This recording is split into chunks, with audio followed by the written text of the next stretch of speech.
Hey, it's Louise, Hvala, and you're watching Gatehouse Insights. On today's episode, I'm joined by Ameet Bains, who is the Chief Operating Officer and General Counsel at St Kilda Football Club. It's such a pleasure having you on the show today, Ameet. Thanks, Lou. So before we get into it, I know in your younger days you used to be a Carlton supporter. So tell me you're now a St Kilda's fan. Absolutely. I think in our industry the loyalty becomes a bit portable, I suppose. You're very loyal to those that you're working with at the time. I've been at St Kilda now for almost 7 years, and part of my role in the list management space has been with my team to bring in to the club new players, and I suppose transition other players out. So 90% of the current playing list we've helped bring into the football club. So there's a strong personal and professional connection to them.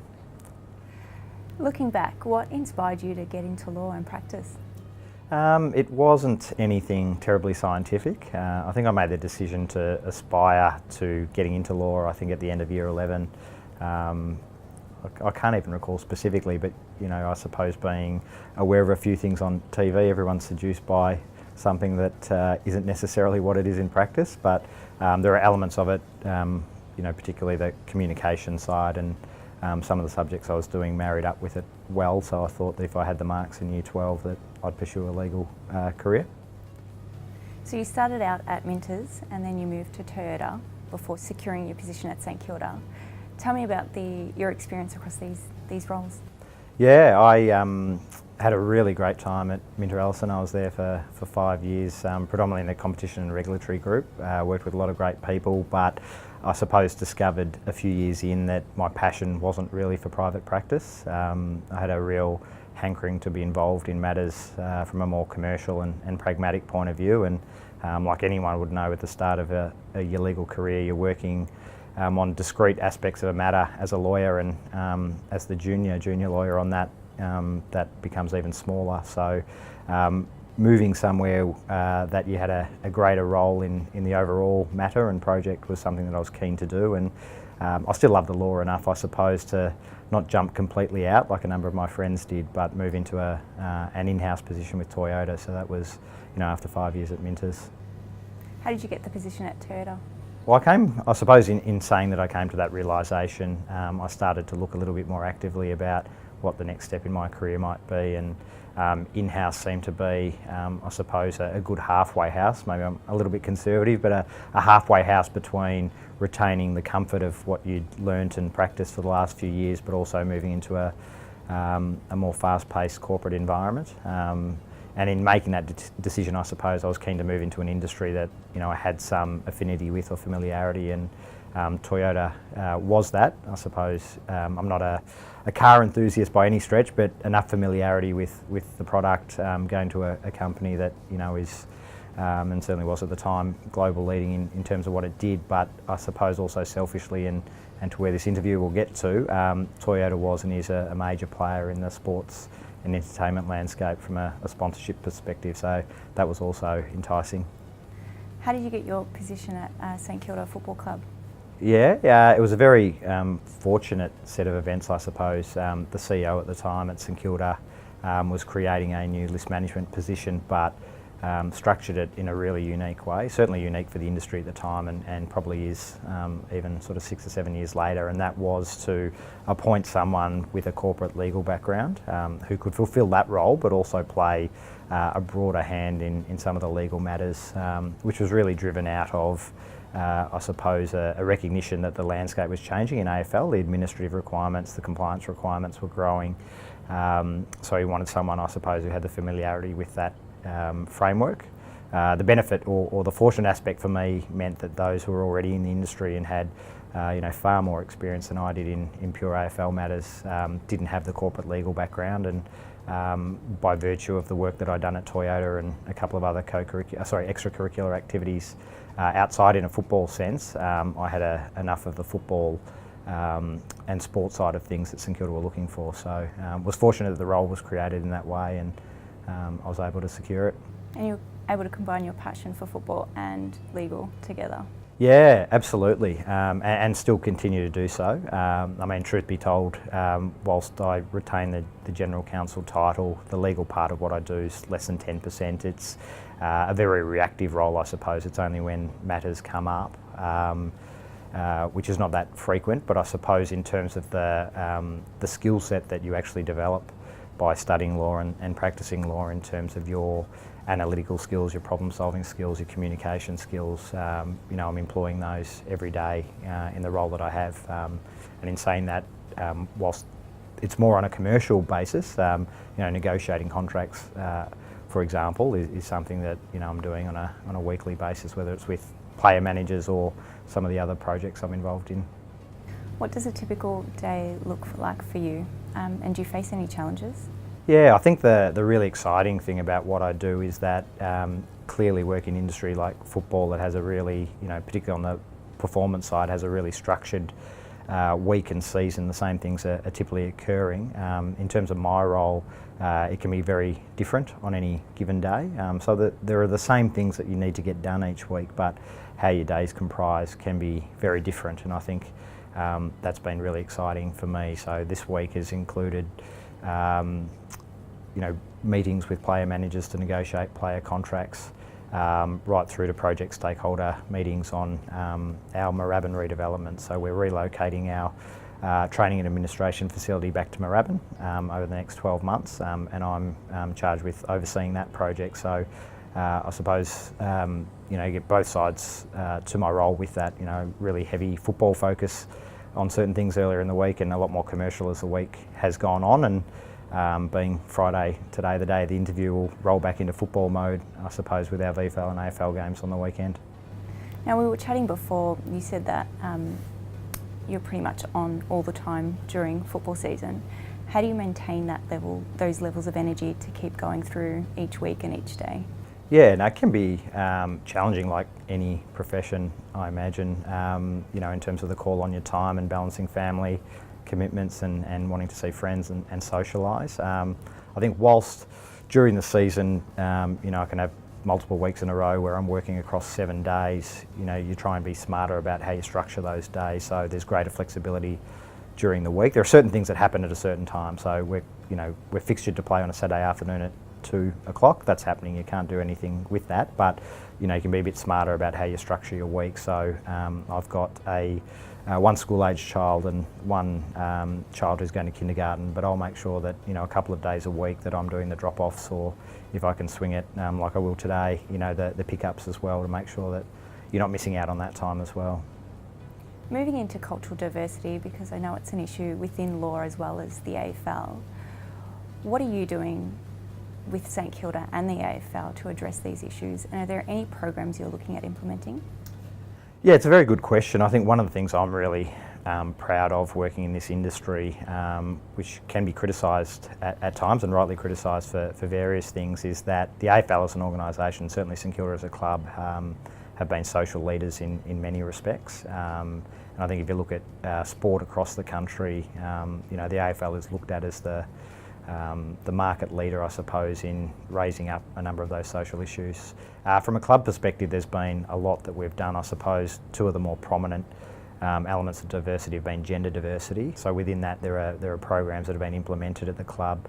We were the first club to appoint a female coach into our men's program, Peter Searle, some 3 years ago now, and you can see where AFL women's football has got to. It's such an exciting development for the game, but to be the club that first employed someone in that space prior to an AFLW competition even existing was a great badge of honour. If you even look at our executive team, we're almost 50-50 gender split, which is unique within the industry. And then our CEO is one of a number of sporting CEOs, and there's probably 4 or 5 within the AFL itself. He's a member of the Male Champions of Change, which is a really fantastic program that developed out of the corporate world initially, but now has a sporting chapter where prominent male CEOs are really championing gender equality within their organisations and within their industry. So that's been the gender piece, and I suppose the other piece that the club has really pioneered has been in the LGBTIQ space, and the club, with the AFL's assistance and certainly ultimately partnering with the Sydney Swans, really drove the staging of the first Pride match to really celebrate the LGBTIQ community last year, which was a fantastic piece. All around, I suppose, being inclusive and making that part of our community feel welcome in attending our games. And in a few weeks' time we've got the return leg of that, the second game in Sydney, which will be hosted by the Swans as well. So I look at those things and think that, rightly or wrongly, sport has almost the greatest room to influence within our community. Just the Australian nature, I suppose, to love sport, and certainly in most parts of Australia, AFL's the number one game in doing that. So it's fantastic that we can recognise that, but channel it in a really positive way. I wanted to touch on high performance.